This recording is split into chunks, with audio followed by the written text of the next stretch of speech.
das pessoas que têm a Covid, né, de cada 80% vai ter sintomas leves, tá? Dos sintomáticos. Tem pessoas que não têm sintoma nenhum, mas dos sintomáticos, 80% tem sintomas leves. 20% pode ter uma forma que precisa hospitalização. Quando esses 20% vão para o hospital, eles precisam de oxigênio. Tá? E aí, dependendo da graduação da lesão pulmonar, nos casos mais graves, eles não conseguem respirar sem a ajuda de aparelhos. Então, não é suficiente aquele oxigênio que dá por máscara ou por um método não invasivo. Tá? A gente tem que, então, entubar, colocar um tubo, colocar o paciente no respirador artificial, para que ele fique aí um tempo que é variável de 10 até 40 dias entubado e sedado. Tá? Esse tempo, a mortalidade de quem vai para o tubo é muito mais alta do que quem não vai, claro. Esses são os pacientes mais graves. E o que a gente está vendo com essa nova variante é que mais pacientes estão precisando de intubação, mais pacientes estão já chegando até entubados nas UTIs, são entubados aí nas emergências ou já vêm entubados de outras cidades, tá? E estão até ficando, está ficando bastante mais difícil o controle da insuficiência respiratória. É isso que acontece. Intubação é um procedimento que vai para os casos mais graves, né? E aquelas pessoas que ficam muito tempo no ventilador levam muitos meses para se recuperar depois. Por quê, doutora? Porque ela fica enfraquecida do ponto de vista de massa muscular, desde a massa muscular geral, como a respiratória, o diafragma, e ela precisa de reabilitação que dura meses. Ela tem problema até de deglutição, de alimentação, de autocuidados, né? Então, essa doença, ela começou de uma forma que a gente viu lá no começo do ano, ela foi atingindo as pessoas que já eram mais velhas, tinham mais comorbidades, né? Os cuidados foram melhorando, a mortalidade foi diminuindo, porque era uma doença desconhecida e com o melhor conhecimento foi melhorando os cuidados e as taxas de mortalidade. Mas com esse avanço aí de novas variantes e o fato de o sistema de saúde público estar saturado, né, estar colapsado, sem profissionais capacitados, os pacientes já chegam num estado mais tardio, mais grave, muitas vezes cuidados por equipes, né, que não são especialistas em UTI, mas que precisam cuidar desses doentes por causa da necessidade do colapso do sistema, e os resultados são cada vez piores. As taxas de mortalidade aumentaram em todas as faixas etárias, agora nos meses de fevereiro e março. Doutora, a gente vê também o paciente que está internado com Covid, há um desespero muito grande quando ele é informado que ele vai ser entubado, né? Que ele tem medo de não voltar. Esse é o termo que a gente ouve muito dos médicos intensivistas. A senhora viveu já esse momento? Várias vezes a gente vê isso, porque muitos pacientes pedem para falar com os familiares antes de ser entubado, né? E é muito triste, a gente sabe disso todo dia, porque falam com os familiares antes de ser entubado e depois de ser entubado, muitos infelizmente não voltam, né? Então a intubação é um momento muito triste para o profissional de saúde que está lá na beira do leito. Para o paciente é uma situação de grande medo e insegurança, né? E para a família um grande sofrimento. Hoje dos pacientes, a gente tem quantos pacientes entubados no HB? Eu não posso te falar com certeza o número exato agora, porque eu não sabia que você ia perguntar isso. Sim. Mas, em média, se a gente tem na UTI hoje em torno de, eu não sei, depois você pode olhar lá os números, em média, dos pacientes que estão na UTI, hoje 70% está entubado. Deve ter, ontem tinha acho que 160 pacientes, se não me engano. Deixa eu ver aqui. Em torno de 60%, já foi menos, tá? Hoje é mais. Antes era 40%, 50% dos pacientes que iam entubados. Hoje, muito mais pacientes estão precisando de tudo. Sim. Então, eu tenho aqui o número de ontem, do dia 6, tinha 170, tá? E, em média, 70% deles hoje estão ou entubados ou em processo de tirar o tubo, como na traqueostomia, por exemplo. Essa é outra questão também, né, doutora? A gente tem também uma evolução dos pacientes que acabam aí tendo a necessidade da traqueostomia, né? A traqueostomia ela é feita para aqueles pacientes que ficaram muito tempo no aparelho, tem dificuldade de tirar o tubo, por muita agitação ou ainda por um desmame do aparelho muito difícil. Então, a traqueostomia, ela é cogitada para conforto do paciente e para sair mais rápido do respirador. Sim. E teve um momento, assim, a senhora lembra de algum paciente da questão de fazer a intubação, o processo foi muito delicado, não deu certo a manobra, que não é uma manobra, a gente acompanhou lá na FAMEP uma simulação até nos bonecos ali, né, nos manequins, e a gente vê uma dificuldade dos alunos. Para você ter uma ideia, né, a formação de um médico intensivista, que tem bastante experiência com via aérea, né, com intubação, quem são os médicos que mais têm experiência com intubação? São os emergencistas, os intensivistas e os anestesiologistas, né? Muitas vezes, há outras pessoas que trabalham em UTI, têm experiência, já trabalham há muitos anos. Mas imagina, né, quantos anos são necessários para formar um médico intensivista, um médico anestesiologista. Então, um médico intensivista são 8 anos. E agora as pessoas são treinadas rapidamente para fazer, por exemplo, um procedimento de intubação, que é extremamente complexo. E aí nós temos o problema da via aérea difícil. Alguns pacientes, né, uma pequena porcentagem, não são fáceis de intubar. Precisa de mãos muito experientes. Cada vez mais a gente tem visto, sim, dos pacientes que já chegam intubados, pacientes que tiveram acidentes graves na intubação, que foi feita fora do hospital. Isso... mãos mais inexperientes.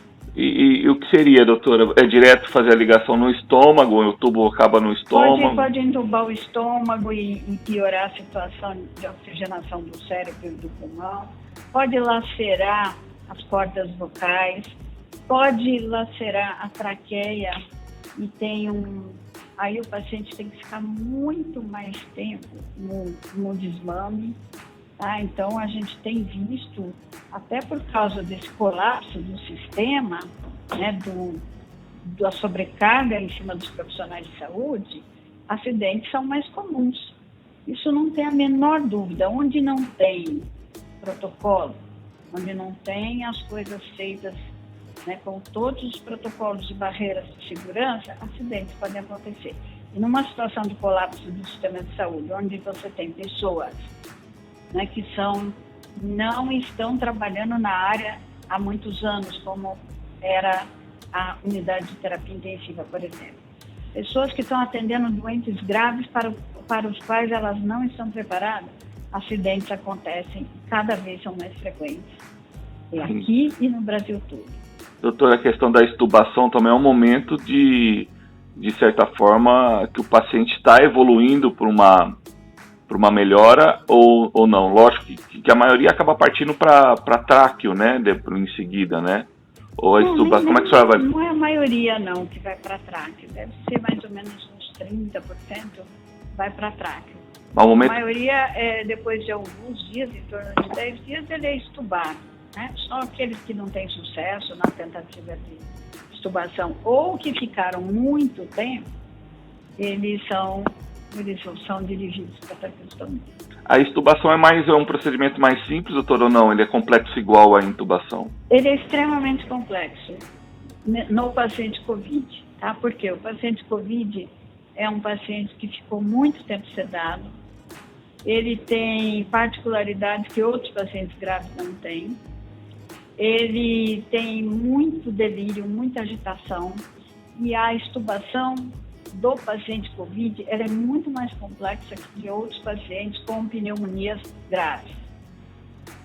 Entendi. E quando ele é extubado, ele tira a sedação, doutora? Ele acorda ou não? Geralmente a gente tira a sedação profunda, mas ele é mantido com analgesia leve analgesia e sedação leve enquanto ele está na UTI. Sim. Mas aí é uma sedação bem leve para que ele não tenha medo, que ele não tenha desconforto, né? Já não é mais uma sedação profunda para que ele não brigue com o respirador, por exemplo. E quando essa pessoa acorda, doutora, a senhora viu também esse outro lado, da pessoa voltar? A gente já viu todo tipo de paciente acordando. A gente já viu o paciente acordando como se não tivesse acontecido nada, com boa memória. A gente já viu o paciente acordando com muita agitação, delírio, com muita dificuldade. A gente já viu o paciente acordando com perdas que levam mais tempo para retornar à memória. Então é muito diferente, aí pode variar de paciente para paciente, de acordo com a gravidade, de acordo com a carga de sedativos que ele respondeu, é bastante diferente, bastante complexo. Teve também algum paciente que acordou, doutora, entubado e puxou, há esse perigo também de duplicar? Não, isso é o perigo, sim, principalmente numa situação em que pode faltar analgésico sedativo. Não tivemos essa situação ainda, né, mas se faltar analgésico sedativo que está em risco, vamos ter que amarrar os pacientes para que eles não acordem e não puxem o tubo. Essa é uma situação de é desumana amarrar um paciente acordado quando ele está entubado e no ventilador. Isso é uma coisa que essa contenção mecânica do paciente, ela é uma última, né, depois de usar as medicações adequadas, tentar confortar o paciente com palavras. Quando não tem jeito, o paciente tem que receber uma contenção mecânica. Mas isso deve ser evitado ao máximo. E aí vai ocorrer se faltar analgesia e sedação. Isso nós estamos em risco iminente ou não, doutora? Sim, o Brasil inteiro está em risco. Tem lugares que já não tem, tá? E o nosso estoque, eu não sei exatamente hoje como ele está, mas a gente tinha um estoque em torno de 2 semanas e já colocamos em prática várias estratégias de poupar esses medicamentos para tentar que não falte. Agora, caso falte no Brasil todo e os órgãos responsáveis não consigam restabelecer o fornecimento, a gente já no Hospital de Vargas determinou alguns protocolos para a poupança de analgésicos sedativos. Ok, mesmo porque a demanda me parece que ela vai acabar, não vai ter o fim a demanda do paciente COVID, né, doutor? Infelizmente a gente vê que os números não recuam, né? Eles continuam crescendo, né? Inclusive de mortes, né? O problema é o seguinte, né? Como a vacinação demora, surgem novas variantes. Essas novas variantes são mais transmissíveis. E as medidas adotadas pelos governos não têm sido suficientes para impedir a mobilidade social, o isolamento social. Então, o resultado é o que a gente está vendo, né? A gente precisaria que todos usassem máscara, que não aglomerassem, não fizessem festa, que as pessoas tivessem a noção da importância que permanecer em ambientes ventilados e com distanciamento social, não ficar em locais fechados, porque hoje cada caso, né, significa uma transmissão para outros e o sistema de saúde não atende mais a população. Então quem fica doente corre um grande risco de ficar na fila né, de piorar e, inclusive, de não receber uma vaga do hospital. É o que a gente está vendo hoje, né, no Brasil todo. Então, nós não vamos resolver essa situação tão logo com medidas. Não se resolve situações complexas com medidas simples. As medidas têm que ser fortes, né? Enquanto a população, os governos municipais, estaduais deveriam fazer a sua parte, né, se restringindo só às atividades essenciais, colocando protocolos para que se mantivesse o mínimo da economia e a economia funcionando, girando, mas de forma muito segura, né? Tirasse as pessoas da rua, todo mundo de máscara, e o governo federal desse uma ajuda emergencial que fosse o que o povo precisa para poder, né, sair dessa situação extremamente crítica que as pessoas já há um grande contingente populacional voltou para a linha da pobreza, né? Sim. Não tem dinheiro para gás, não tem dinheiro para comida, e isso tudo é muito triste. É claro que essa população não vai ficar em casa se estiver passando fome. Então, a estrutura da sociedade, a estrutura do governo federal, a filantropia tem que atender essa população. E qual é o momento? Até quando? Isso é para sempre? Não é, na verdade. Isso deveria ser até o momento, né, ter, por exemplo, restrição de mobilidades ou lockdown, que for necessário, suficiente para que o número de casos caia de uma forma tão forte, que chegue a um número que os governos municipais, né, a saúde possa testar todo mundo, né, testar cada caso e isolar esse caso e fazer o rastreamento de todos os contatos nesse caso, isolar todos esses contatos. Enquanto nós não fizermos isso, né, é só a vacinação que pode resolver, e a gente sabe que isso não é a curtíssimo prazo, isso vai demorar um pouquinho. Então, se a gente não tem vacina, a gente tem máscara, a gente tem que contar com as medidas adequadas para a segurança e para tirar esse colapso em cima do sistema de saúde, né? Isso é fundamental para essa ocorrência. Então, não adianta a gente ficar abrindo, fechando, que nós não vamos sair nunca disso, né? O que fizeram os governos que deram certo?